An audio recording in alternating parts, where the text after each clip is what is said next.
Bismillahirrahmanirrahim. Assalamualaikum warahmatullahi wabarakatuh. Bagaimana ibu-ibu yang dirahmati Allah? Mudah-mudahan semua dalam keadaan sehat walafiat, dan kita berdoa semoga Allah Subhanahu wa taala mengangkat COVID-19 ini dari negeri kita secara khusus dan secara umum di dunia.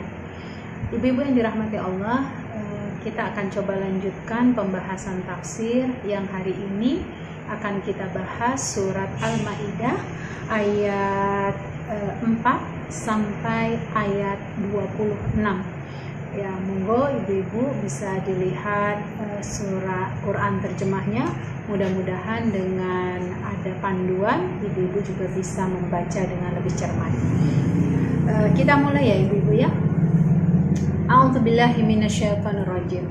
Saya bacakan dari ayat 4 sampai ayat 5, di mana ayat ini membahas tentang makanan-makanan yang halal dan bagaimana hukum menikah dengan perempuan yang masuk dalam kategori ahlul kitab. Yas'alunaka madza uhilla lahum qul uhilla lakumut thayyibat wa ma 'allamtum minal jawarihi mukallibina tu'allimunahunna mimma 'allamakumullah fakulu mimma amsakna alaikum wadhkuru ismallahi alaihi wattaqullah innallaha sari'ul hisab. Al-yawma uhilla lakumut thayyibat wa ta'amul ladzina utul kitaba hillul lakum wa ta'amukum hillul lahum wal muhsanatu minal mu'minati wal muhsanatu minal ladzina utul kitaba min qablikum idza ataitumuhunna ujurahunna muhsinina ghaira musafihina wala muttakhidhi akhdan wa man yakfur bil imani faqad habita amaluhu wa huwa fil akhirati minal khasirin. Mereka bertanya kepadamu Muhammad, apakah yang dihalalkan bagi mereka? Katakanlah, yang dihalalkan bagimu adalah makanan yang baik dan buruan yang ditangkap oleh seorang binatang pemburu yang telah kamu latih untuk berburu, yang kamu latih menurut apa yang telah diajarkan Allah kepadamu. Maka makanlah apa yang ditangkapnya untukmu dan sebutlah nama Allah waktu melepasnya. Dan bertakwalah kepada Allah, sungguh Allah sangat cepat perhitungannya. Pada hari ini dihalalkan bagimu segala yang baik-baik. Makanan sembelihan ahlul kitab itu halal bagimu, dan makananmu halal bagi mereka. Dan dihalalkan bagimu menikahi perempuan-perempuan yang menjaga kehormatan di antara perempuan-perempuan yang beriman, dan perempuan-perempuan yang menjaga kehormatan di antara orang-orang yang diberi kitab sebelum kamu. Apabila kamu membayar mas kawin mereka untuk menikahinya, tidak dengan maksud berzina dan bukan untuk menjadikan perempuan piaraan. Barang siapa kafir setelah beriman, maka sungguh sia-sia amal mereka. Di akhirat dia termasuk orang-orang yang merugi.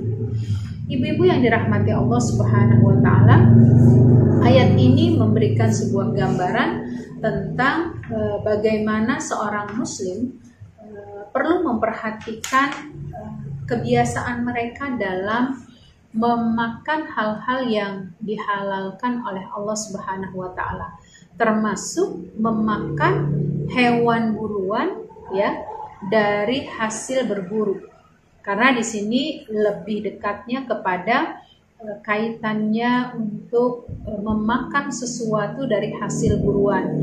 Nanti akan kita dapati ibu-ibu, ada orang yang berburu belumlah dia mendekati hewan buruannya, ternyata sudah mati duluan itu hewannya, begitu ya, entah karena digigit, entah karena apa gitu. Nah, nanti akan kita bahas bagaimana ternyata ada syarat-syarat yang harus dipenuhi pada saat seseorang berburu dan menghadapi hewan buruannya itu mati, tergigitkah, atau memang mati ketika kita hendak mengambilnya.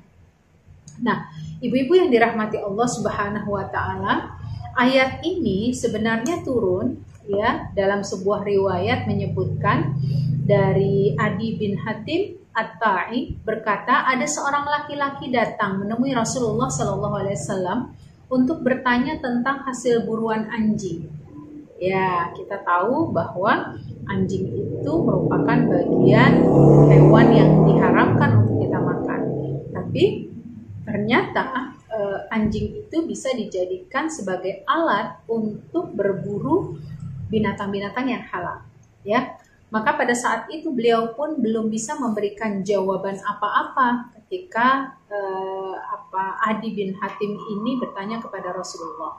Nah, maka saat itulah turun ayat tu'allimunahunna mimma 'allamakumullah, ya.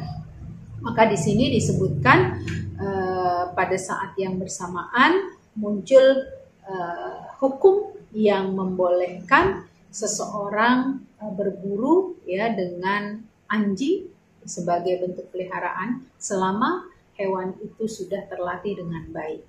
Kita lihat lagi dalam sebuah dalil yang lain, seseorang bertanya, yaitu Zaid bin Muhalhal At-Ta'i bertanya kepada Rasulullah, "Wahai Rasulullah, sesungguhnya kami adalah orang-orang yang biasa berburu dengan anjing dan burung elang. Dan sesungguhnya anjing-anjing keluarga Zarih berburu sapi, himar, dan kijang. Sementara Allah Subhanahu wa Ta'ala telah mengharamkan bangkai. Apakah yang halal bagi kami dari hal itu?" Maka turunlah ayat yas'alunaka madza uhilla lahum qul uhilla lakumut thayyibat, ya. Jadi ini diantara beberapa dalil yang menunjukkan bagaimana konsekuensi seseorang ketika melakukan pemburuan terhadap hewan buruannya, apa yang bisa dia lakukan, apakah boleh dimakan ataukah hanya sekedar hobi dan lain sebagainya, ya. Maka ibu-ibu yang dirahmati Allah Subhanahu wa Ta'ala, ketika orang mukmin bertanya kepada Rasulullah Sallallahu Alaihi Wasallam atau para sahabat bertanya kepada Rasulullah Sallallahu Alaihi Wasallam, salah satunya adalah tentang makanan dan daging apa yang dihalalkan oleh Allah Subhanahu wa Ta'ala, maka bab pertama yang dituangkan di dalam ayat ini adalah thayyibat, ya. Uhilla lakumut thayyibat, ya, qul uhilla lakumut thayyibat, sesuatu yang baik, gitu. Jadi sudahlah baik, uhilla yang halal tentu saja. Maka bagi kita seorang muslim, kriteria pertama pada saat kita mencari atau ingin mengkonsumsi makanan, yang pertama itu adalah halal. Kemudian yang kedua adalah thayyib. Apa yang dimaksud dengan at-thayyibat? Yakni ada yang dinilai baik oleh jiwa yang normal, lurus, dan masih sesuai dengan fitrah. Kenapa dikatakan yang disebut thayyibat itu nilai baik sesuai dengan jiwa yang normal? Karena banyak hari ini ibu-ibu ya kita dapati orang-orang yang tidak memiliki jiwa yang normal, menganggap sesuatu yang buruk itu menjadi enak, gitu ya. Salah satu misalnya kebiasaan di masyarakat kita ketika melakukan pengobatan, dia dengan mudahnya mengambil langkah yang dilarang dan diharamkan oleh Allah, tetapi itu sesuatu yang menyenangkan, sesuatu yang dianggap enak saja. Contohnya apa? Meminum air seni sendiri, ya, ketika pada pagi hari untuk mengantisipasi diabetes yang semakin bertambah tingkat gula darahnya. Padahal ketika seseorang mengambil langkah untuk menjaga dirinya tidak memakan hal-hal yang bersifat dimurkai atau tidak disukai oleh Allah, pasti ada jalan keluar yang lain yang bisa diambil untuk pengobatannya. Ini pengobatan kan berarti sesuatu yang dikonsumsi juga, baik itu bentuknya air ataupun dalam bentuk padat makanan atau minuman. Maka di sini dikatakan thayyibat itu sesuatu yang dinilai baik oleh jiwa yang normal, ya. Oleh karenanya kalimat thayyibat ini selalu didekatkan dengan halalan thayyibat. Kemudian dihalalkan bagi kalian hewan buruan dari binatang-binatang berburu yang dilatih dan dididik untuk berburu. Jadi ternyata kalaupun seseorang ingin melakukan pemburuan ibu-ibu, itu diperbolehkan sekalipun menggunakan anjing, asalkan anjing atau elang yang dijadikan alat untuk berburu ya binatang-binatang tertentu untuk didapatkan, itu adalah binatang-binatang yang sudah dilatih, ya, binatang yang ketika kita mengajarkan kepada binatang-binatang tersebut, misalkan anjing gitu ya, maka anjing itu adalah hewan yang ketika 3 kali kita perintahkan dia untuk ibarat kata menyerang atau melakukan pemburuan kepada sasaran mangsa, maka dia akan tunduk kepada perintah majikannya, dan dia tidak sama sekali mencoba untuk melukai atau memakan karena keinginannya, melainkan dia persembahkan terlebih dahulu kepada tuannya. Jadi ada syarat-syarat yang memang dilakukan di dalam pemburuan ini, yang manakala dilakukan tidaklah boleh dimakan selama hewan yang diburu itu lewat hewan pemburu yang tidak terlatih, artinya liar. Bahkan pendapat para ulama misalnya begini, kita memiliki hewan yang terlatih, ya, seorang pemburu memiliki binatang yang sudah dilatih, anggap anjing. Pada saat itu anjing itu diminta untuk berburu hewan tertentu, misalnya kijang, ya. Ternyata pada saat anjing yang kita punyai itu sedang berburu, anjing liar pun memburunya. Maka pada saat yang bersamaan para ulama berbeda pendapat. Ya, jika hewan yang diburu itu akhirnya sama-sama dalam keadaan mati, maka posisi ini sama sekali tidak dibenarkan untuk dimakan. Ya, kenapa? Karena sudah dianggap menjadi bangkai. Kenapa? Karena ada kontribusi dari binatang lain yang masuk ke dalam pemburuan itu. Tapi kalau anggap binatang buruan tersebut mati di tangan binatang peliharaan kita, dan itu sudah sesuatu yang dilatih, maka itu diperbolehkan. Ini kriterianya sampai sedemikian rupa, ibu-ibu, maka perlu perhatian, ya. Kadang-kadang banyak di antara masyarakat tidak memperhatikan syarat dalam berburu ini, sehingga banyak yang memakan dari sisi bangkai pada saat berburu. Rasulullah SAW melarang memakan setiap yang bertaring dari hewan buas dan setiap burung yang bercakar. Nah, ini maksudnya jika kita memiliki hewan pemburu, ya, misalnya elang gitu ya, kemudian kita minta dia untuk memburu satu binatang tertentu, yang kemudian lewat paruhnya binatang yang diburu itu kemudian mati, maka jika elang ini adalah elang yang terlatih, bangkai yang dimatikan oleh elang ini, ya, baik itu mati atau setengah mati dalam tanda petik, itu halal untuk dimakan. Ya, intinya kalau dia adalah bangkai yang didapati bukan dari hewan buruan yang terlatih, ya, maka tidak diperbolehkan bagi kita orang muslim untuk memakannya.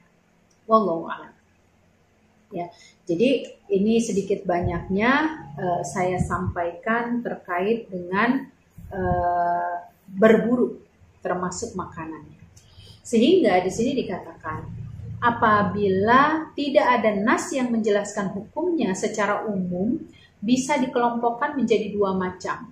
Jadi ayat yang tadi sama-sama kita baca dari surat Al-Maidah ayat 4 dan 5 itu mengingatkan kepada kita pengelompokan 2 macam masalah halal dan baik, dan yang kedua itu masalah haram dan keburukan. Jadi kalau halal itu pasti dekatnya dengan kebaikan. Kalau yang namanya haram itu pasti dekatnya dengan keburukan. Karena itulah di sini perlu disampaikan berkaitan dengan hewan-hewan yang dijadikan pemburu, termasuk hewan-hewan yang diburu, itu merupakan hewan-hewan yang dihalalkan oleh Allah untuk diburu, ya. Nah, ibu-ibu yang dirahmati Allah Subhanahu wa taala, Di sini di dalam tafsirnya disebutkan halal bagi kalian memiliki binatang berburu yang dilatih, menjual dan menghibahkannya. Selain itu halal bagi kalian hewan hasil tangkapan dan buruan hewan berburu yang dilatih tersebut. Jadi ada cirinya atau ada syaratnya. Jika binatang-binatang yang didapati dari hasil berburu itu anggaplah mati, maka jika hewan yang menjadi teman dari si pemburu itu adalah hewan yang sudah terlatih, maka halal baginya. Ya, jadi intinya maksudnya adalah dia hewan yang sudah terlatih dengan baik, ya. Binatang berburu itu ternyata harus memiliki 3 kriteria. Ya, yang pertama, binatang berburu itu harus terlatih dan terdidik. Nah, maka kalau ada pemburu membawa hewan untuk memburu hewan yang lain, maka hewan ini anggaplah anjing gitu ya, dia adalah hewan yang terlatih dan terdidik. Ya, kemudian yang kedua, orang yang melatih dan mendidiknya haruslah orang yang benar-benar mahir, terlatih dan profesional. Jadi bukan abal-abal, melainkan dia adalah induk semang dari binatang pemburu itu, ya, binatang buruan tersebut yang memang dia sudah memiliki kepiawaian di situ. Kemudian yang ketiga, melatih, mengajari dan mendidik binatang berburu menurut apa yang diajarkan dan diilhamkan oleh Allah kepadanya, yaitu mengejar buruan ketika dilepas dan diperintahkan oleh majikannya, berhenti ketika disuruh berhenti oleh majikannya, menangkap buruan dan tidak memakannya jika binatang berburu itu adalah anjing, akan tetapi kembali kepada majikannya ketika dipanggil jika dia merupakan burung seperti burung elang. Jadi syarat ini ternyata harus dipenuhi, ya. Sekalipun sudah ada anjing yang terlatih, kemudian pemburu yang melatih, tapi juga pelatihan ini harus dilakukan dengan sesuai syariat, di mana anjing-anjing ini dia akan melakukan tugasnya ketika diperintah dan menghentikan tugasnya sesuai dengan perintah majikannya juga, ya. Nah, permasalahannya bagaimana bisa mengetahui anjing itu sudah termasuk terdidik atau belum? Ya, di beberapa pembahasan tafsir ini menguatkan untuk mengetahui jika anjing berburu memang itu sudah terdidik atau terlatih adalah harus dibuktikan minimal 3 kali, ya, sebanyak 3 kali. Jika dalam uji coba sebanyak 3 kali itu anjing tersebut tidak memakan hasil buruannya, berarti dia memang sudah terlatih dan terdidik. Dia hanya menjalankan perintah majikannya dan memberikannya kepada majikannya sebelum dia melakukan makan dari hasil buruan tersebut. Sedangkan untuk binatang berburu berupa burung elang, misalnya dibuktikan dengan cara dia akan kembali kepada majikannya ketika dipanggil. Nah, ini 3 hal yang perlu dipahami oleh kita semua, ibu-ibu, bagaimana pada saat melakukan pemburuan. Walaupun saya yakin kita para ibu-ibu tidak melakukan pemburuan, tapi paling tidak kita mengetahui dari satu sisi hukumnya. Sehingga pada saat kita mendapati ada saudara kita, tetangga kita, atau na'udzubillah min dzalik, in case satu waktu harus melakukan sebuah tindakan seperti ini, kita sudah tahu bagaimana menyikapinya, ya. Nah, ini satu hal yang perlu kita ketahui lagi, jika binatang berburu memakan hasil tangkapannya, maka tidak halal bagi kita yang memang menjadi majikannya memakan hasil tangkapannya. Itu menurut mayoritas ulama. Karena apa? Binatang berburu itu sudah memakannya, ya. Nah, ini menunjukkan kalau binatang itu belum terlatih dengan baik. Nah, itu ya ibu-ibu, saya pikir sedikit banyaknya sudah kita pahami terkait dengan masalah berburu ini. Nah, kemudian dilanjutkan terkait dengan posisi perlunya menyebut nama Allah pada saat seseorang ingin melepas hewan buruannya. Jadi anggap ketika seseorang akan melakukan pemburuan, pada saat itu dia sudah punya target, hendak melepas binatangnya, maka disitulah dia mengucapkan basmalah. Ya, seperti dia hendak menyembelih, seolah-olah seperti itu. Melepaskannya dengan membaca basmalah. Ya, karena ini merupakan satu hal yang dianggap hampir sama dengan unsur penyembelihan. Bertakwalah kamu kepada Allah menyangkut aturan yang telah ditetapkan oleh Allah kepadamu. Ini merupakan satu langkah perlindungan diri kita terhadap hukum-hukum yang telah ditetapkan oleh Allah kepada kita. Nah, kemudian pertanyaannya mungkin muncul begini. Bagaimanakah jika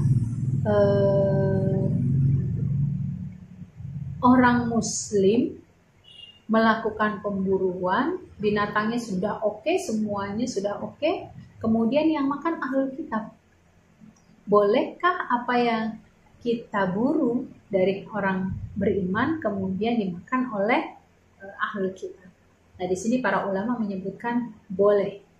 Termasuk juga sembelihan yang dilakukan oleh ahli kitab itu boleh dimakan oleh orang Muslim, begitu. Sembelihan ahlul kitab menurut mayoritas ulama selama itu bukan bentuk binatang-binatang yang haram, begitu ya, maka diperbolehkan. Tapi sekalipun demikian, ada jenis makanan-makanan lain yang itu adalah mubah untuk kita boleh, ya, artinya boleh untuk kita makan. Seperti kalau tetangga kita yang Nasrani misalnya memberikan roti, memberikan makanan-makanan yang memang tidak memberikan kesan bahwa di situ ada keharamannya, maka tidak mengapa kita menerimanya. Ya, ini satu gambaran. Kemudian kalau seandainya terjadi kekeliruan dan kealpaan, maka Allah Subhanahu wa taala mengingatkan, ya Allah, ini perkataan dari Abu Darda yang pada saat itu beliau memberi kami hadiah dari domba sembelihan, kemudian mereka itu memakannya. Maka Abu Darda berkata, "Ya Allah, kami memohon ampunan, sesungguhnya mereka adalah ahlul kitab, makanan mereka halal bagi kita dan makanan kita halal bagi mereka." Gitu ya. Jadi ini sebuah pengingatan kepada kita bersama. Nah, kemudian ibu-ibu yang dirahmati Allah, dalam ayat berikutnya di surat Al-Maidah ayat 5 ini diingatkan kembali setelah bicara tentang makanan terkait dengan masalah perkawinan. Dihalalkan bagi kalian wahai orang mukmin menikahi perempuan-perempuan merdeka dari kaum perempuan mukminah dan kaum perempuan ahli kitab. Nah, ingat ibu-ibu, waktu pembahasan di surat Al-Baqarah kita sudah sempat membahas ini. Nah, hakikatnya apakah benar ahlul kitab masih ada pada saat sekarang ini, apalagi di Indonesia? Yang jelas-jelas jangan menjadikan dalil disebabkan perbedaan agama itu menjadi satu hal yang dihalalkan untuk seseorang melakukan pernikahan. Intinya di MUI sendiri sudah memberikan isyarat, ya, memberikan fatwa kepada masyarakat, khusus di Indonesia, larangan bagi seorang muslim menikah berbeda agama karena jatuhnya masuk kepada zina. Ya, adapun mereka yang menolak, ya, apalagi yang menolak itu sebagai muslim, berarti mereka sudah tidak lagi mengakui ulama itu sebagai warasatul anbiya, sebagai kaki tangan dari apa yang telah diajarkan oleh baginda Rasulullah SAW.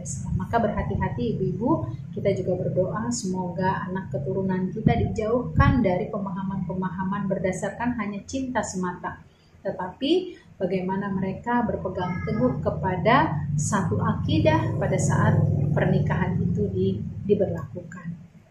Ya, ini terkait dengan pernikahan itu sendiri.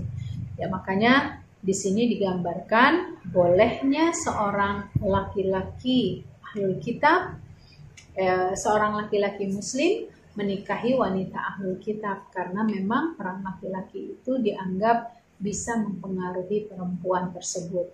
Tapi sekali lagi kondisi saat ini kita perlu berhati-hati karena banyaknya perempuan-perempuan yang memiliki kecerdasan buruk untuk mempengaruhi laki-laki dalam menjalankan keberlangsungan agamanya. Ya, makanya di sini memperingatkan dan wanti-wanti jangan sampai melakukan pelanggaran ya terhadap aturan-aturan yang telah Allah tetapkan. Karena itu kita diminta untuk berpegang teguh kepada ajaran-ajaran Allah. Barang siapa yang mengingkari aturan, hukum, perintah dan larangan-larangan Islam, menolak pokok-pokok dan cabangnya, maka dia akan mendapatkan kerugian di dunia berdasarkan amal-amalnya di dunia, dan yang terlebih lagi kerugian yang akan dia dapati adalah kerugian akhirat. Ya, di mana pada saat di akhirat dia tidak mendapatkan pahala apapun dan dia termasuk orang yang merugi dan sengsara hingga dia masuk ke dalam neraka jahanam. Na'udzubillah min dzalik. Nah, karenanya ibu-ibu yang dirahmati Allah, dari dua ayat ini banyak sekali kita dapati pelajaran ya bagaimana dihalalkan makanan-makanan yang baik oleh menurut ajaran Islam, dan itu akan membawa jiwa-jiwa kita juga masuk ke dalam kebaikan. Maka perhatikanlah makanan-makanan yang akan kita konsumsi halalan thayyibah. Yang selanjutnya ayat ini juga mengajarkan kepada kita diperbolehkannya berburu dengan menggunakan media binatang dan burung ya. Binatang itu misalnya anjing, intinya yang terpenting adalah terlatih. Kemudian bagaimana mendapati binatang buruan kalau dia sampai mati gitu ya. Jika matinya itu bukan karena dimakan dari anjing yang memburu atau elang yang memburu, maka pada hakikatnya diperbolehkan gitu. Wallahu a'lam bishawab. Kita lanjutkan kembali ibu-ibu ya. Ada satu pengingat lagi kepada kita. Bolehnya memiliki anjing untuk berburu. Nah, jadi pertanyaannya mungkin harus kita tambahkan, boleh nggak sih kalau gitu punya anjing untuk dipelihara di rumah? Nah, pada dasar hukumnya ternyata anjing itu diperbolehkan dimiliki oleh seseorang dengan alasan satu berburu atau yang kedua menjaga rumah. Berarti kalau kondisi menjaga, posisinya itu ada di luar rumah. Kalau dia bukan anjing pemburu. Nah, sekarang ini kan kita dapati banyak orang muslim mengatasnamakan sayang binatang gitu ya. Tidur pun akhirnya dengan anjing, dijilat-jilati dengan anjing, oleh anjing gitu ya. Nah, ini kita perlu mewaspadai. Kita tahu bahwa air liur anjing itu sendiri bagian dari najis gitu ya. Dan dia itu merupakan najis yang berat. Kemudian wa ma'allamtum itu menunjukkan orang yang berilmu itu lebih mulia daripada orang yang tidak berilmu. Maka kalau anjing saja dilatih dia bisa profesional, apalagi manusia yang dia memiliki akal. Jika dia dilatih, dia diberikan tanggung jawab dan dia menjaga amanah itu, maka tentu saja dia akan dimuliakan oleh Allah sebab ilmu yang dia dapati dan tanggung jawab yang dia jalani. Nah, wajib ya bagi kita untuk mengingat hal ini karena sesungguhnya kita diperintahkan untuk makan dan minum dari sesuatu yang paling baik. Kemudian kita juga diingatkan untuk hukum yang memayungi bahwa ada larangan bagi seorang perempuan menikah dengan ahlul kitab. Ya, nah, ini pengingatan bagi kita tadi sudah saya sampaikan supaya kita betul-betul menjaga hakikat syariat ini supaya kita tidak masuk dalam golongan atau kelompok orang-orang yang menolak apa yang disyariatkan oleh Allah. Ibu-ibu, kita masuk dalam surat Al-Maidah ayat 6-7, di mana ayat 6-7 ini berbicara tentang masalah kewajiban berwudu, kewajiban mandi dari janabah, dan tayamum, serta mengingat nikmat-nikmat Allah yang lain. Ya ayyuhalladzina amanu idza qumtum ilas shalah faghsilu wujuhakum wa aydiyakum ilal marafiq wamsahu bi ru'usikum wa arjulakum ilal ka'bayn wa in kuntum junuban fatahharu wa in kuntum marada aw ala safarin aw jaa ahadun minkum minal ghaidi aw lamastumun nisa falam tajidu ma'a fatayammamu sa'idan thayyiban famsahu bi wujuhikum wa aydikum minhu ma yuridullahu liyaj'alaikum min haraj walakin yuridu liyutahhirakum wa liyutimma ni'matahu 'alaikum la'allakum tashkurun. Wadhkuru ni'matallahi 'alaikum wa mitsaqahu alladzi wathaqakum bih idh kuntum sami'na wa ata'na wattaqullaha innallaha 'alimun bidzatis sudur. Wahai orang-orang yang beriman, apabila kamu hendak melaksanakan sholat, maka basuhlah wajahmu, tanganmu sampai siku, sapulah kepalamu, dua kakimu, dan mandilah. Dan jika kamu sakit atau dalam perjalanan atau kembali dari tempat buang air atau menyentuh perempuan, maka jika kamu tidak memperoleh air, maka bertayamumlah dengan debu yang baik. Usaplah wajahmu dan tanganmu dengan debu itu. Allah tidak ingin menyulitkanmu, tetapi Dia hendak membersihkan kamu dan menyempurnakan nikmat-Nya bagimu agar kamu bersyukur dan ingatlah akan karunia Allah kepadamu dan perjanjiannya yang telah diikatkan kepadamu ketika kamu mengatakan kami mendengar dan kami mentaati, ya. Dan bertakwalah kepada Allah, sungguh Allah Maha mengetahui segala isi hati. Masya Allah, luar biasa.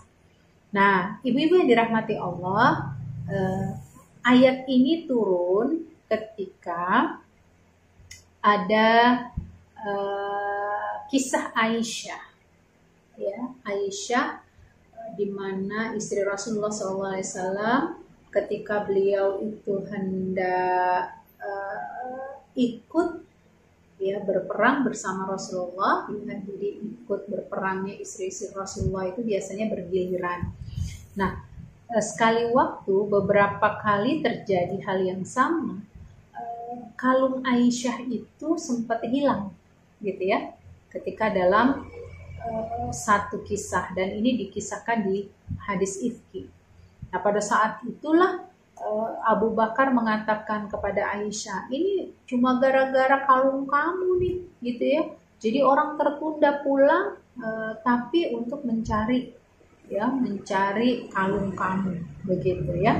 Nah, ini diceritakan sampai seperti itu. Maka turunlah surat Al-Maidah ini karena pada saat itu orang sibuk mencari kalungnya Aisyah sampai mereka kehilangan kesempatan untuk mendapatkan air, begitu ya, dalam perjalanan itu. Nah, ini salah satu kisahnya. Nah, oleh karena itu ibu-ibu, ayat ini memberikan penjelasan kepada kita tentang wudhu yang sebenarnya di dalam Islam itu seperti apa. Maka di dalam ayat 6 ini kita dapati rukun wudhu itu ada 4. Baik itu berkaitan dengan wajah, baik itu berkaitan dengan tangan, kepala, dan kaki. Ada 4. Walaupun ulama fikih menambahkan 2 hal yang lain, yaitu masalah niat dan tertib. Karena tidak mungkin bisa seseorang itu mencapai satu amalan yang sempurna jika dia tidak punya niat. Dan tidak mungkin bisa itu dianggap sesuatu hal yang baik jika dikerjakan tanpa ada nilai tertib di dalamnya. Maka ibu-ibu yang dirahmati Allah, Wudhu itu merupakan syarat sahnya seseorang sholatnya diterima. Maka perhatikanlah wudhu kita. Oleh karenanya sekarang kita lihat al-wudhu alal wudhu nurun ala nur. Wudhu di atas wudhu maksudnya orang itu sudah masih punya wudhu tapi dia berwudhu lagi, ya, itu adalah cahaya di atas cahaya. Nah, ini manakala kita dapati jika seseorang ingin melakukan berwudhu untuk melakukan sholat sementara dia masih punya wudhu, kemudian dia memperbaharui wudhunya, itu pada hakikatnya sesuatu yang dicintai dan disukai oleh Allah. Lain halnya kalau dia dalam perjalanan, jika kesulitan dia melakukan wudhu lagi, ya, melakukan wudhu ulang sementara dia masih punya wudhu, diperbolehkan dia tetap dengan wudhu yang masih ada melakukan sholat. Nah, ibu-ibu yang dirahmati Allah Subhanahu wa Ta'ala, bagaimana Rasulullah Shallallahu Alaihi Wasallam mengingatkan kepada kita tentang fardu wudhu yang terdapat di dalam Al-Quran. Ya, yang pertama adalah membasuh faghsilu wujuhakum. Ibu, tolong perhatikan ayatnya.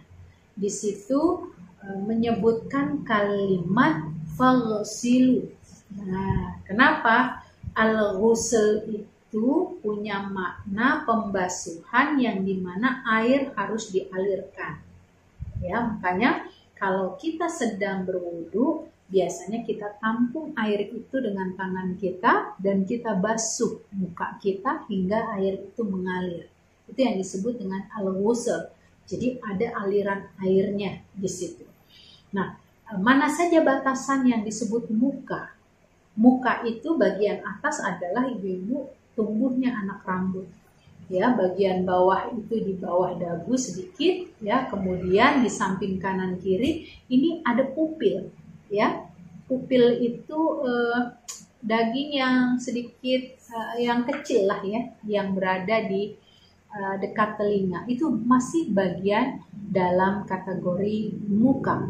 Maka faghsilu wujuhakum menunjukkan bahwa bagian muka mulai dari atas, samping kanan, samping kiri, dan bawah itu harus betul-betul terkena oleh kita. Maka tidak diperbolehkan hanya sekedar memercik gitu ya, kayak kita menggunakan sabun muka gitu ya, hanya dipercik-percikan. Itu tidak diperkenankan, melainkan perlu al-ghusl. Ghusl itu berarti sudah membasuhnya, kemudian air itu dialirkan. Sama kita juga harus perhatikan tidak berlebihan dalam menggunakan air. Kemudian apa? Tangan itu sampai siku. Maka kita harus memberlakukan tangan dari jari jemari kita ini sampai siku. Ya, bahkan kalau kita belajar dalam hukum sunnahnya dilebihkan supaya apa? Ada kekhawatiran yang tidak terjadi pada saat kita melakukan wudhu, ada anggota wudhu itu yang tidak terkena. Ya, jadi kita lakukannya adalah dari jari jemari menuju siku. Ya, jangan kita biasakan dari bawah menuju jari jemari. Kalaupun kita mengandalkan keran, tetap kita berlakukan tangan kita membasuhnya dari jari jemari hingga ke siku. Kemudian wamsahu. Nah, wamsahunya apa? Wamsahu biru'usikum. Ya, membasuh kepala. Nah, kepala itu posisinya sebanding dengan wajah. Kalau wajah itu adanya di depan, kemudian kepala adanya di belakang. Maka posisi kepala seperti ini yang harus kita pahami. Bagaimanakah fungsi kepala jika kita ingin melakukan wudhu untuk bagian tersebut?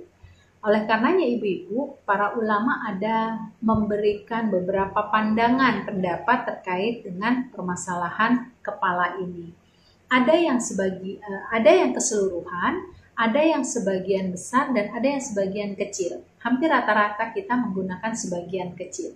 Adapun yang keseluruhan itu adalah sesuatu yang diajarkan oleh Rasulullah SAW pada saat beliau menyaup air kemudian meratakan ya, kepala beliau ini pori-porinya itu terkena dengan air, kemudian sampai dikebelakangkan hingga dikembalikan lagi ke depan.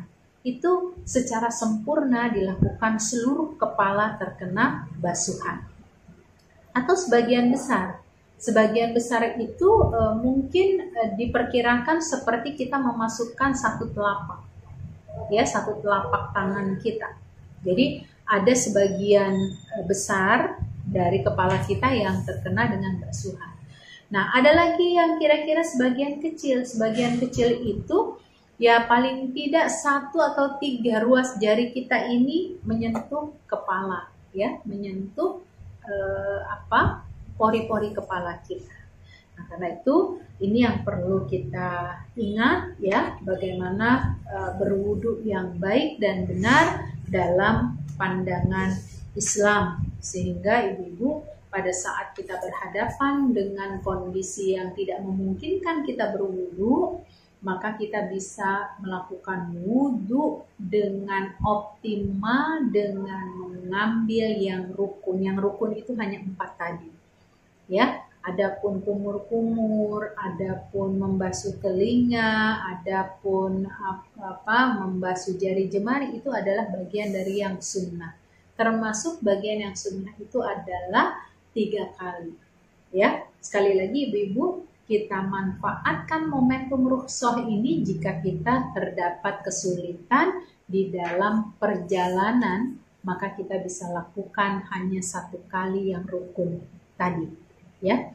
Misal kita dapati kita masih punya air, tetapi kita berada di dalam mobil, maka ibu-ibu, sayangnya saya sulit untuk mempraktekkan kepada ibu-ibu semua. Mudah-mudahan nanti lain waktu kita akan bisa sharing, ya, untuk melakukan wudhu di satu tempat, ya. Maka kita bisa berwudhu dengan sederhana menggunakan air yang terbatas, ya. Nah, bagaimana jika tidak terdapat air, atau kalaupun terdapat air itu hanya cukup untuk minum dan lain sebagainya? Maka di sini disebutkan fatayamam, bertayamumlah kalian. Ingat ibu-ibu, kalau kita berbicara wudu identiknya dengan air. Kalau air tidak ada, maka bertayamumlah. Tayamum itu pun salah satu bagian dari bersuci, hanya saja menggunakan debu. Debu yang mana? Debu yang baik, ya. Debu yang dianggap suci. Nah, seperti itu. Berarti jika tidak bisa kita lakukan wudhu, pengganti wudhu itu adalah tayamum. Berarti sama hukumnya wudhu dengan tayamum. Cuma harus berhati-hati. Ketika kita masih memungkinkan untuk berwudhu, jangan gunakan tayamum.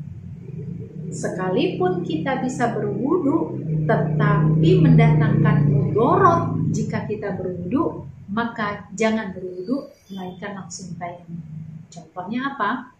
Begini ibu, kita punya air banyak, tapi pada saat yang bersamaan kita sudah make up-an, sehingga kita tidak pengen wajah kita ini terkena air, gitu ya. Maka langkah yang kita ambil berwudhu. Nah, itu salah, ya. Jangan menggampangkan urusan dunia dengan sesuatu yang sudah disyariatkan. Maka mendahului untuk berwudhu daripada kita mengedepankan tayamum itu lebih baik. Nah, adapun dia sebetulnya bisa berwudhu, ya. Tapi dia sebenarnya diharuskan bertayamum, tetapi dia lebih mengedepankan berwudhu.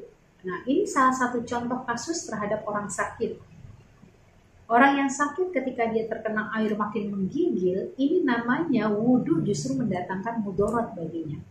Yang harus dia lakukan justru tayamum, bukan berwudhu sekalipun air banyak.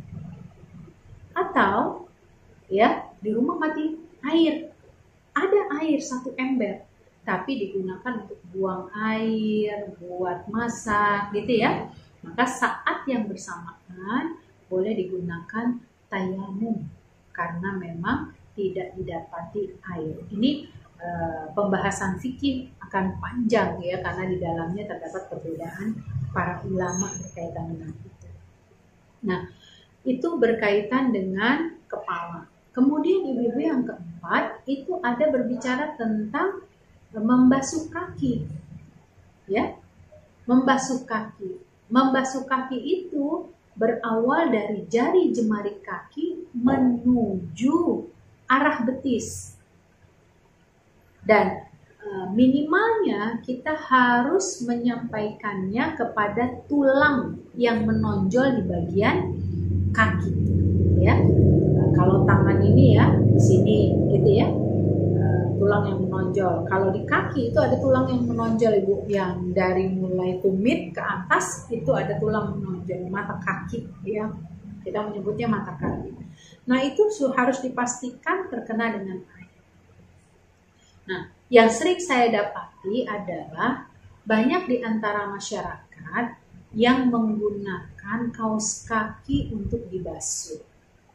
Saya tidak mau berselisih pendapat terkait dengan ini, hanya saja itu ada hukumnya tersendiri yang disebut dengan mashul khuf, membasuh sepatu yang terbuat dari kulit di mana sepatu itu tidak tembus air. Nah, dalam keadaan seperti ini boleh seseorang membasuhnya. Kita contohkan TNI kalau di Indonesia. Atau kalau di negara-negara luar yang memang dia memiliki beberapa musim termasuk salju, kesulitan untuk membuka-buka sepatunya sementara sepatunya terbuat dari kulit, ya, maka dia boleh melakukannya dengan cara membasuhnya, ya, mashul khuf, membasuh bagian bawah dan atas dari sepatu yang dia miliki. Nah, bagaimana dengan kaos kaki yang sering dijalani oleh sebagian perempuan-perempuan yang dia menutup auratnya?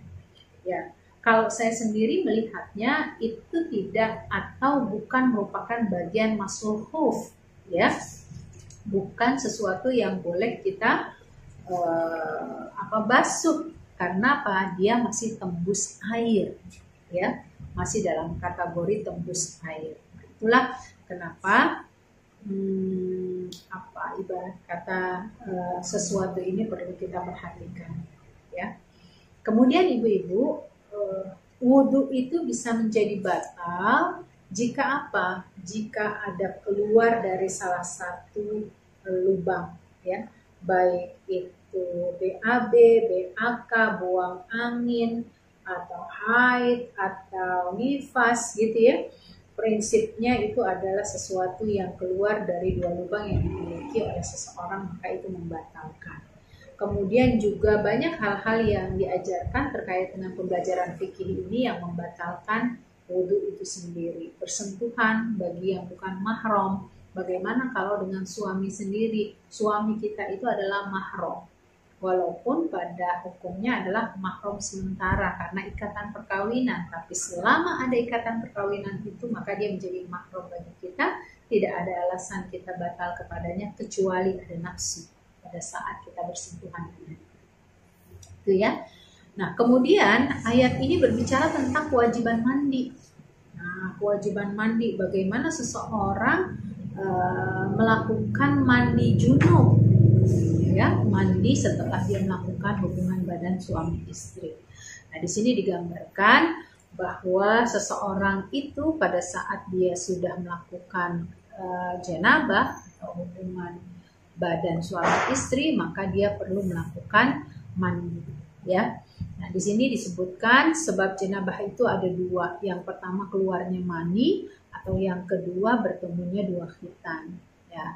Enggak selamanya posisi seorang laki-laki itu bertemu dengan vaginanya istrinya, ya, tapi satu waktu pada saat tertentu dia hanya mengeluarkan mani, maka di situ tetap juga dia harus mandi, ya. Nah, ibu-ibu yang dirahmati Allah, ini adalah hikmah bersuci, ya. hikmah wudhu dan hikmah mandi itu adalah menjaga kebersihan serta mengembalikan kesegaran dan kebugaran supaya seorang hamba berdiri di hadapan Allah Subhanahu wa taala dalam kondisi hati dan pikirannya fokus, ya, beribadah kepada Allah atau jiwanya menjadi bersih. Ya, mandi itu juga menghilangkan kondisi lesu dan lemas ketika seseorang itu terderah melakukan hubungan, ya. Jadi banyak perkara-perkara yang mohon maaf ibu-ibu jika ada hal-hal yang tidak tersampaikan secara rinci. Kemudian di satu sisi lagi Allah bicara tentang tayamum, Allah bicara tentang mandi, Allah bicara tentang wudhu, Allah bicara tentang mandi, Allah bicara tentang tayamum. Kalau begitu bagaimanakah sesungguhnya tayamum itu diberlakukan? Ya, kita ingat bahwa tayamum itu berbeda dengan wudhu tata caranya, walaupun fungsinya sama, yaitu untuk bersuci. Kalau wudhu itu identik dengan air dan ada beberapa anggota wudhu yang perlu dibasuh, dicuci, tetapi kalau tayamum itu hanya dua, ya, dua anggota tayamum saja. Apa itu? Muka dan tangan. Tangan pun tidak sampai siku, melainkan hanya pergelangan tangan. Sehingga ibu-ibu yang dirahmati Allah, pada saat kita bepergian, kita berada di pesawat, kita berada di kereta api, air sangat terbatas, jangan kita gunakan air, tapi bertayamumlah. Ya, kenapa? Sekalipun ada air, tapi fungsi air itu bisa digunakan untuk maslahat yang lain lagi. Sementara kita diberikan kemudahan karena kita berada dalam bepergian atau kita dalam keadaan sakit, ya, diperbolehkan kita menggunakan tayamum. Bagaimana cara bertayamum? Ibu-ibu, kita tempelkan tangan kita ke satu dinding atau satu tempat yang kita pastikan di situ suci dan lebih tinggi, ya, sehingga tidak ada kekhawatiran bagi kita kalau di situ terdapat najis, ya. Anggap di dinding bagian atas kita tekuk, ya, kemudian kita lekatkan nih tangan kita seperti ini, kemudian kita basuh muka kita cukup 1 kali, ya, kemudian kita tempelkan lagi. Maka kita gunakan yang sebelah kiri dulu untuk membasuh tangan kita yang kanan bagian punggung. Kemudian tangan kanan kita basuhkan ke yang kiri, barulah kita padukan. Nah, itu tata cara kita bertayamum, ibu-ibu, supaya kebiasaan kita ini menjadi salah satu hal yang baik dan bisa kita gunakan untuk menjalankan hal yang mudah yang telah ditetapkan oleh Allah kepada kita. Intinya dalam ayat 6 dan 7 berbicara tentang taharah, ya, berbicara tentang kebersihan. Termasuk wadhkuru ni'matallahi 'alaikum. Ayat ini mengakhirinya dengan harus ingat loh akan nikmat-nikmat yang sudah Allah berikan kepada kita, ya. Kewajiban bagi kita berarti untuk selalu mengingat nikmat Allah yang begitu banyaknya. Termasuk hari ini ibu-ibu dalam COVID-19, ya, betapa indahnya kita beribadah, ya, bersama keluarga, ya, kemudian bisa melakukan aktivitas dengan hampir bisa dikatakan sempurna dalam bentuk ibadah kita kepada Allah. Kemudian kewajiban memenuhi janji karena ini juga merupakan nikmat, ya. Ya, saya berjanji kepada Bu Nini, ya, insya Allah saya akan mengupayakan memberikan materi-materi ini kepada ibu-ibu semua. Dan ini merupakan bentuk nikmat, ya, bentuk nikmat kita diberi sehat, kita diberi nikmat bisa berbicara, bisa berdialog, bisa mendengar, gitu ya. Itu merupakan nikmat dari Allah. Kemudian ibu-ibu, nikmat yang harus kita jaga lagi adalah nikmat Allah memberikan kemudahan bagi kita untuk bisa bertakwa kepada Allah, untuk menjalankan perintahnya dan menjauhi larangannya. Jagalah nikmat-nikmat ini supaya nikmat ini tidak lepas dari genggaman tangan kita. Ibu-ibu, kita lanjutkan. Dalam surat selanjutnya, ayat selanjutnya itu berbicara tentang bagaimana bersaksi jujur dan adil, memberikan keputusan yang adil, janji pahala bagi orang yang beriman, dan ancaman bagi orang kafir dari pelanggaran-pelanggaran yang mereka lakukan. Ya, di sini ayatnya berbunyi, wahai orang-orang yang beriman, jadilah kamu sebagai penegak keadilan karena Allah ketika menjadi saksi dengan adil, dan janganlah kebencianmu terhadap satu kaum mendorong kamu untuk tidak berlaku adil. Berlaku adillah, karena adil itu lebih dekat dengan takwa.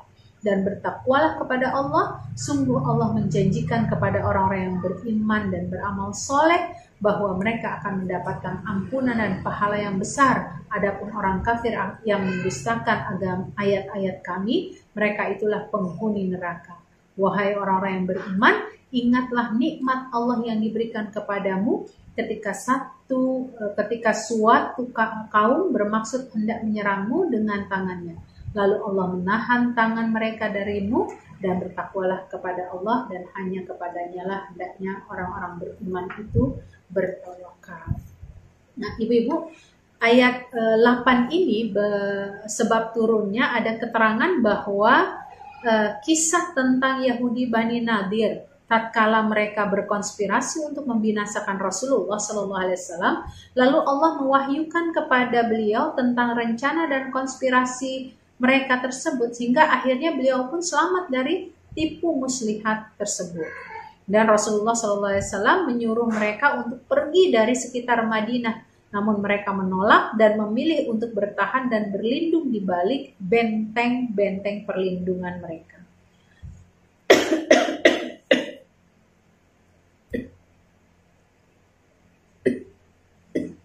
Maaf ibu. Ya, mohon maaf ibu-ibu ya. Jadi ayat ini turun ketika mereka mencoba melakukan konspirasi, ya, yang sampai akhirnya mereka itu didatangi oleh Rasulullah dengan para sahabat, lalu beliau pun mengepung dan memblokade mereka selama 6 malam. Jadi Bani Nadir ini dikepung oleh Rasulullah SAW, ya, dan kemudian mereka menyerahkan diri, ya. Namun apa? Mereka mohon kepada Rasulullah untuk diizinkan pergi, tidak dibunuh, diizinkan membawa harta. Ya, walaupun akhirnya para sahabat yang lain enggak, jangan kayak begitu, ya, biarin aja mereka itu perlu dapat hukuman dan lain sebagainya. Ya, ini salah satu di antara sebab turunnya ayat tersebut. Nah, ibu-ibu yang dirahmati Allah Subhanahu wa taala, ayat-ayat ini menceritakan tentang ada balasan dari orang-orang yang beriman dan juga orang-orang yang melakukan amalnya tapi dengan posisi mencari popularitas. Ya, jadi sangat disayangkan bagi orang-orang beriman yang dia seharusnya melakukan satu amal itu hanya semata-mata karena Allah, tapi ada juga mereka orang yang beriman di dalam hati dan pikirannya terdapat unsur sum'ah dan riya. Ya, maka di sini diingatkan, wahai orang-orang yang beriman, jadilah kamu sekalian orang-orang yang senantiasa menegakkan kebenaran karena Allah, bukan karena manusia. Ya. Dan bukan pula karena menginginkan sum'ah, popularitas, ketenaran, ingin dipuji. Makanya kita diharapkan, dimotivasi agar selalu melakukan segala sesuatu itu disebabkan keikhlasan kita kepada Allah Subhanahu wa taala. Jadilah kalian itu menjadi saksi, ya. Kesaksian yang kalian lakukan itu adalah kesaksian yang jujur, kesaksian yang adil, objektif, ya. Yang dimaksud dalam ayat ini adalah syahadah, kesaksian, menginformasikan sesuatu fakta, kejadian, dan mengungkapkan kebenaran di hadapan hakim untuk dijadikan sebagai dasar baginya dalam memberikan keputusan. Makanya ayat ini memberikan sebuah pengingatan kepada kita. Jangan sekali-kali kebencian dan sikap permusuhan satu kaum mendorong seseorang untuk tidak berlaku adil dalam menetapkan sebuah hukum. Ya, makanya berat betul itu menjadi seorang hakim. Nggak boleh ada unsur penyakit hati di dalamnya. Supaya apa? Ketika putus satu hukum, itu memang berdasarkan syariat, berdasarkan persaksian, berdasarkan keadilan. Bukan karena provokasi dan karena iming-iming yang mungkin sekarang ini juga didapati bagaimana hakim bisa dibeli ya. Jadi ayat-ayat ini Ibu dari mulai ayat 8 sampai belasan itu bercerita tentang komitmen seorang menentukan sebuah keputusan berdasarkan keadilan. Sikap adil kalian itu lebih dekat dengan ketakwaan, yaitu adil dalam memperlakukan musuh adalah lebih dekat pada penghindaran kemaksiatan. Bahkan kepada musuh pun ya pada saat hukum itu harus ditegakkan, hukuman itu harus betul-betul bersikap adil ya. Maka di dalam ayat-ayat ini kita dapati Allah menjelaskan balasan kepada dua golongan.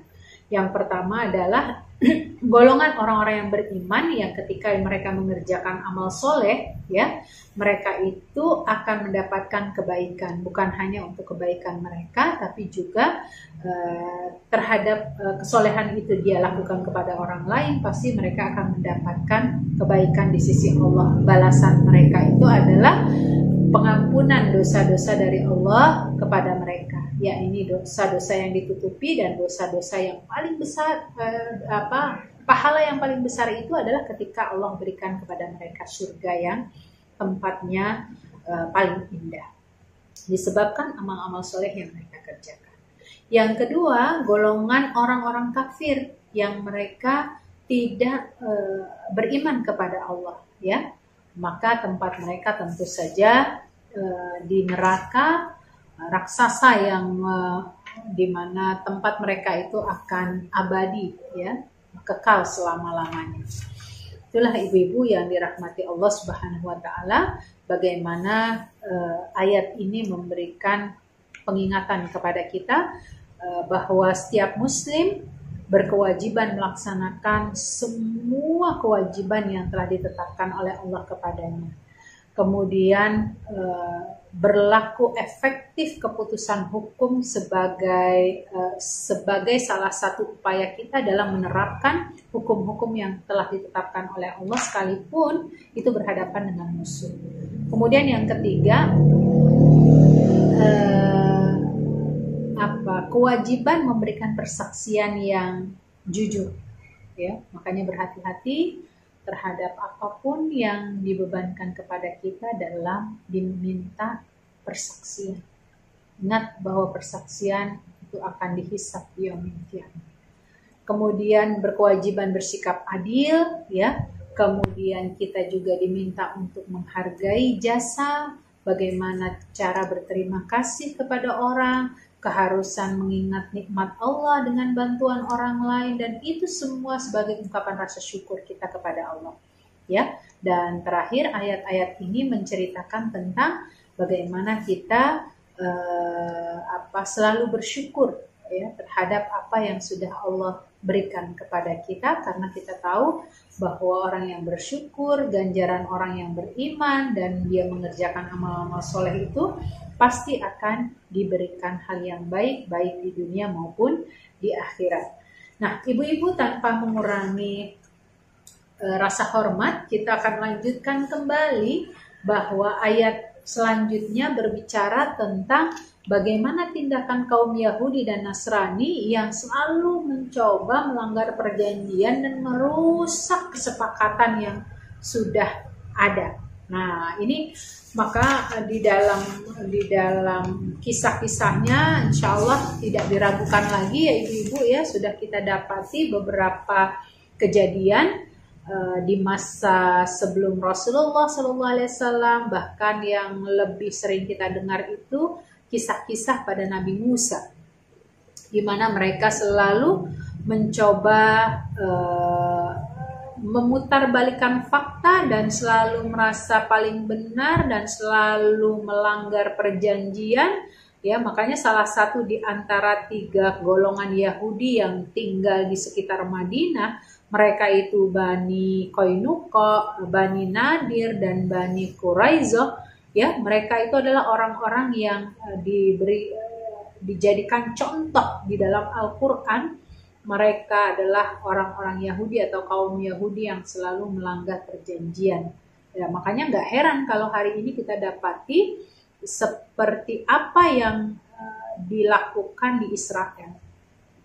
Ya, mereka mengaku bahwa Palestina itu adalah negara mereka, padahal mereka itu tidaklah memiliki tanah sejengkal pun, ya, yang diizinkan oleh Allah kepada orang-orang Yahudi.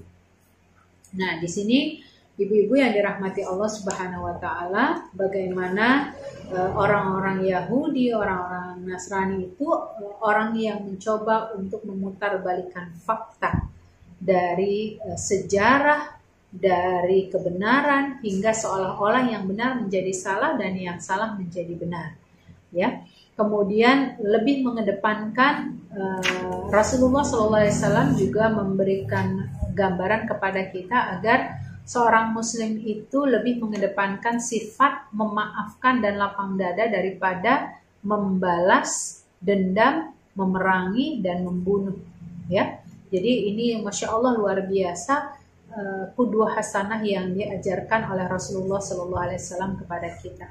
Nah, ibu-ibu sebetulnya ini ada kisah ya, luar biasa kisahnya kalau kita mau membahas lebih spesifik lagi. Jadi di dalam ayat ini, di mana Rasulullah SAW, Allah Subhanahu Wa Taala menggambarkan adanya 12 pemimpin yang diangkat, ya. Ini cerita Bani Israel, ya, cerita Nabi Musa, ibu-ibu. Jadi yang diangkat itu adalah 12 nakib. Nakib itu pemimpin. Yang mana akhirnya pemimpin-pemimpin itu, kecuali 2 orang dari 12 pemimpin itu, mereka lah yang tetap komitmen menjaga dari apa yang telah ditetapkan oleh Nabi Musa kepada mereka. Ya, ini dua nakib ini disebutkan di dalam tafsirnya.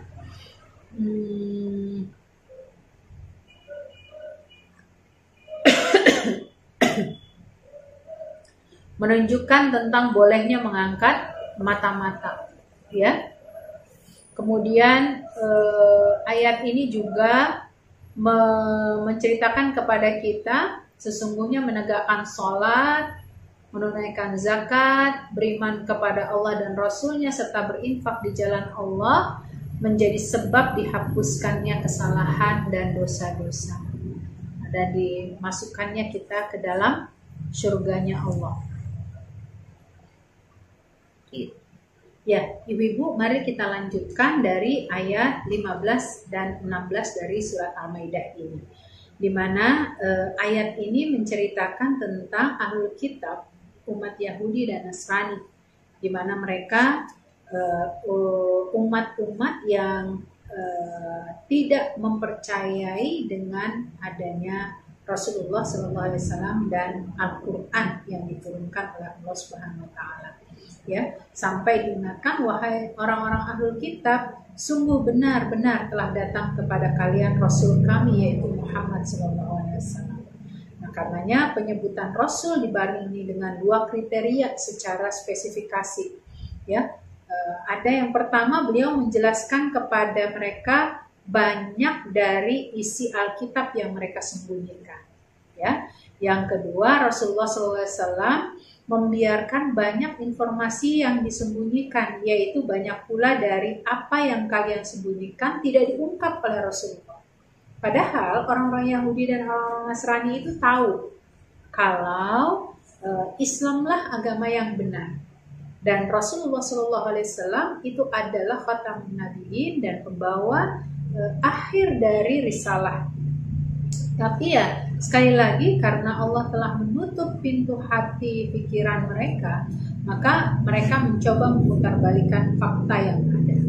Ya, mengapa Allah mengingatkan ya ahlul kitab qad ja'akum rasuluna yubayyinu lakum. Yubayyin itu adalah Al-Qur'an. Ya, Allah menyebutkan 3 faedah atau maksud dan tujuan Al-Qur'an itu. Yang pertama, sesungguhnya orang yang mengikuti apa yang diridhoi oleh Allah, dia akan menunjukinya ke jalan yang membawa pada kesuksesan dan keselamatan dunia akhirat. Jadi pada saat kita berdekatan dengan Al-Quran, ini tidak lain dan tidak bukan insya Allah untuk mendapatkan keridhaan Allah Subhanahu wa Ta'ala dan mendapatkan kesuksesan keselamatan dunia akhirat. Dan yang kedua, dengan Al-Quran, Allah Subhanahu wa Ta'ala mengeluarkan orang-orang beriman kepadanya dari gelap gulita kepada cahaya tauhid yang murni. Ya, yang ketiga, sesungguhnya Al-Quran menunjukkan ke jalan yang membawa kepada tujuan yang sahih. Ya, jadi Al-Quran menjadi hidayah dan petunjuk. Nah, hal ini tidak diikuti oleh orang-orang Yahudi dan Nasrani. Makanya sebagai seorang Muslim kita perlu meyakini seyakin-yakinnya dari kitab ya Al-Quran yang diturunkan oleh Allah kepada Rasulullah SAW yang hingga hari ini kita baca, kita pelajari, kita tadaburi dan kita coba amalkan serta kita hafalkan. Nah, karena itu ibu-ibu yang dirahmati Allah Subhanahu Wa Taala, ya Rasulullah SAW mencoba untuk menyingkap kepalsuan dari para pemeluk agama yang lain, dalam hal ini Yahudi dan Nasrani, yang mereka mencoba untuk memutarbalikkan fakta di lapangan, ya. Seperti kita lihat perintah beriman kepada beliau, ya, tentang hukuman rajam, tentang hukuman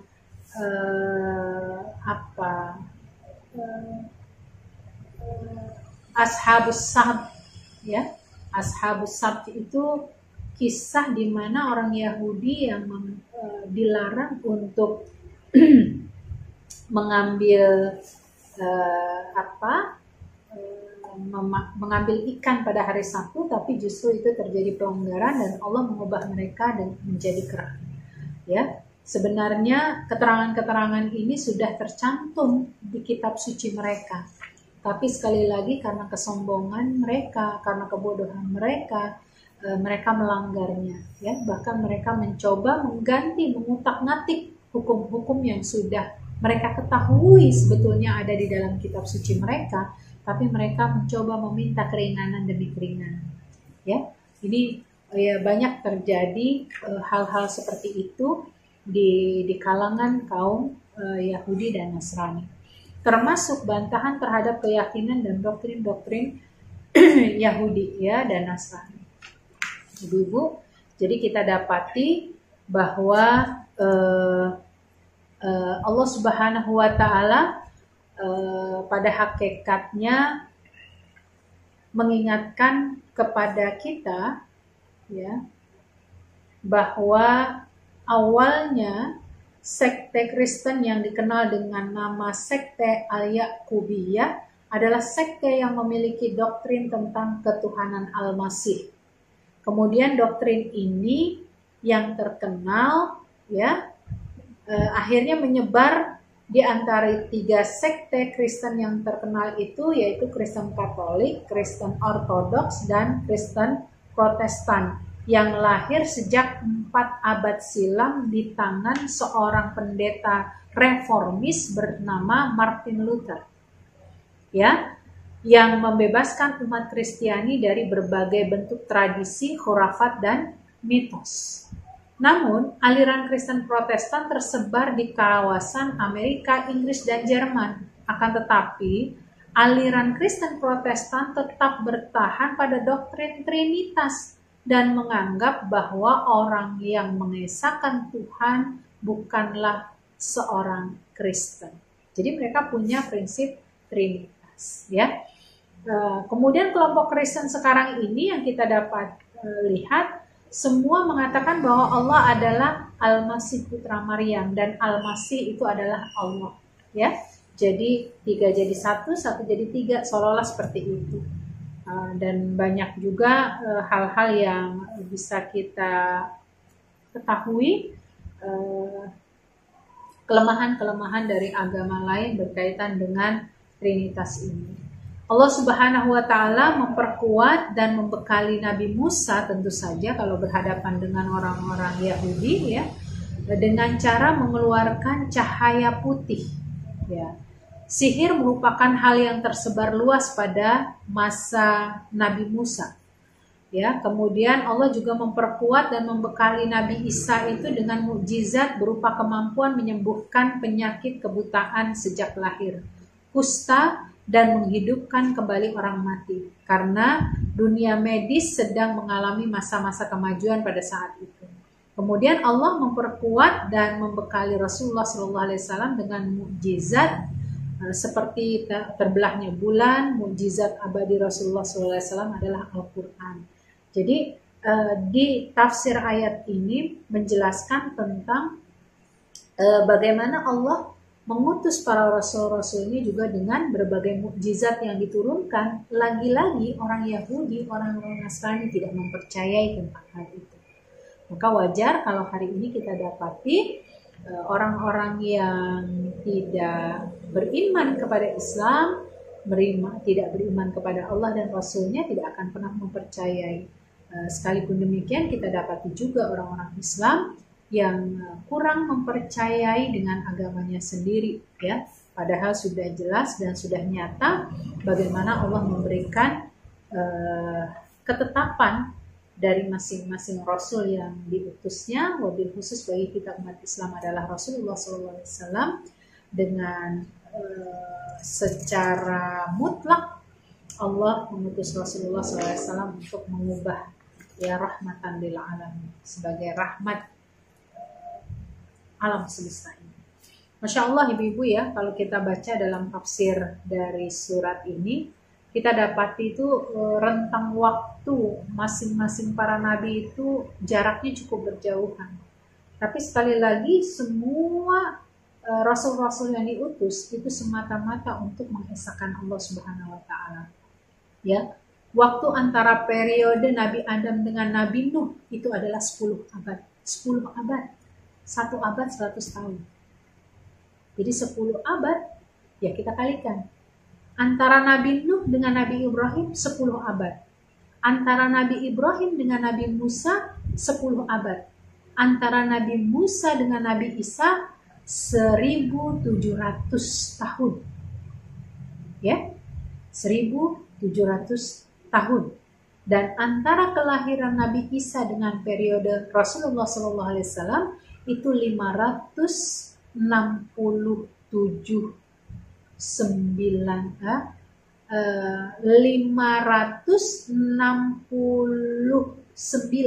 Nah, jadi 569 tahun.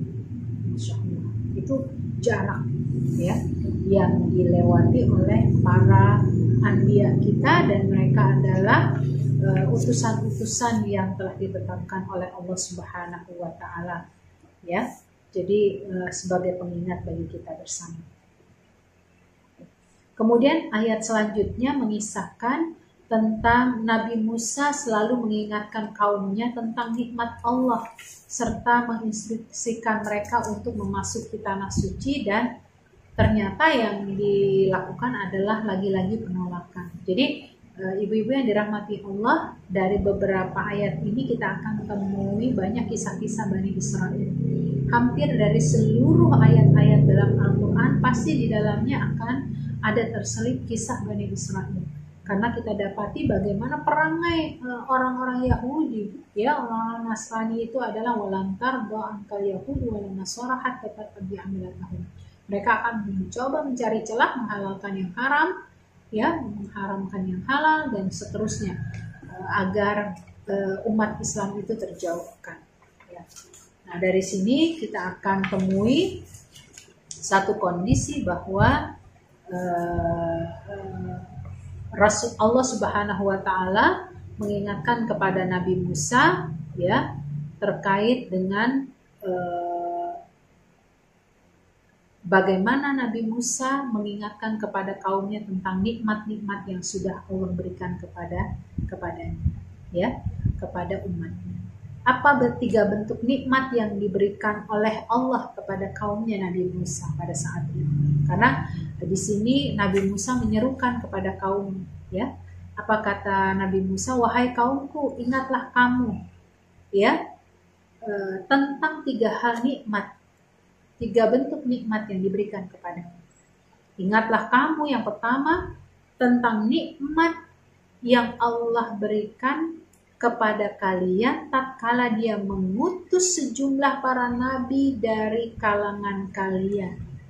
Jadi Allah ingin memperlihatkan sebetulnya utusan Allah Subhanahu wa taala itu paling banyak dari kalangan-kalangan Yahudi.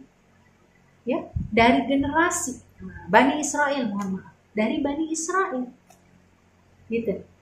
Ya, coba kita lihat ya keturunan dari Ismail putra Ibrahim, kemudian Bani Israel ada keturunan Yakub bin Ishak bin Ibrahim, semua para nabi Bani Israel. Setelah Nabi Musa adalah berpatokan kepada Taurat. Jadi sebetulnya nabi-nabi yang diutus sebelum Rasulullah itu adalah kebanyakan dari Bani Israel. Gitu. Itu nikmat. Makanya disitulah kita dapati mereka menjadi orang yang congkak, menjadi orang yang sombong. Maka mendapati Rasulullah SAW bukan dari kalangan Bani Israel, mereka tidak menerimanya. Kemudian yang kedua nikmatnya, Allah Subhanahu wa taala menjadikan kalian sebagai orang-orang yang merdeka setelah sebelumnya kalian adalah budak yang berada di tangan bangsa Kibti. Jadi orang-orang Yahudi itu adalah orang-orang yang tidak punya pengaruh ya di masa dulu, di era mereka hidup ya. Mereka itu tidak punya pengaruh. Bahkan mereka menjadi orang yang paling miskin. Tanah saja mereka nggak punya. Tapi sekarang mereka mencoba untuk menguasai dunia dalam tanda petik. Nah, makanya di sini kita perlu merenung ya, apa yang sudah kita lakukan dengan kemalasan atau kelalaian-kelalaian kita hingga masuk kepada perangkap-perangkap yang dibuat sebagai konspirasi yang mereka lakukan untuk menjerumuskan umat Islam.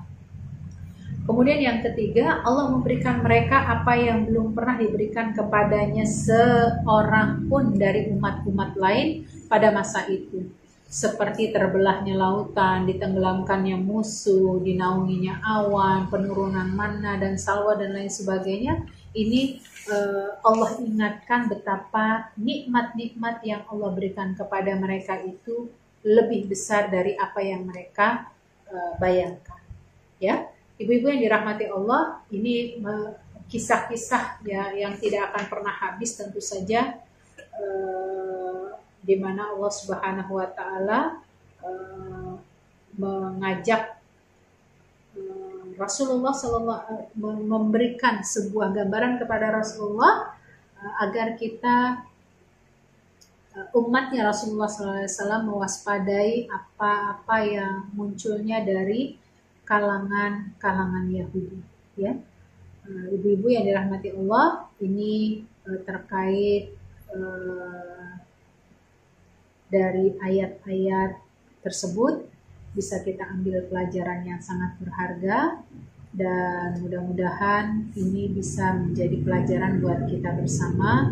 Semoga kita tidak menjadi kaum yang pembangkang di mana Allah sama sekali tidak menyukai hamba-hambanya yang tidak mengikuti apa-apa yang sudah disyariatkan. Dan Allah Subhanahu wa taala mengingatkan kepada kita agar kita senantiasa menjaga diri kita dari kematian yang su'ul khotimah dan terjaga diri kita dari terbawa arus kebiasaan-kebiasaan orang-orang Yahudi dan Nasrani dalam beragama, dalam berperilaku, dalam bermuamalah. Maka berhati-hatilah kita dengan gaya-gaya kemodernan sekarang ini. Jangan sampai kita termakan kepada arus yang lebih buruk lagi. Wabillahi taufiq wal hidayah wal afu minkum. Wassalamualaikum warahmatullahi wabarakatuh.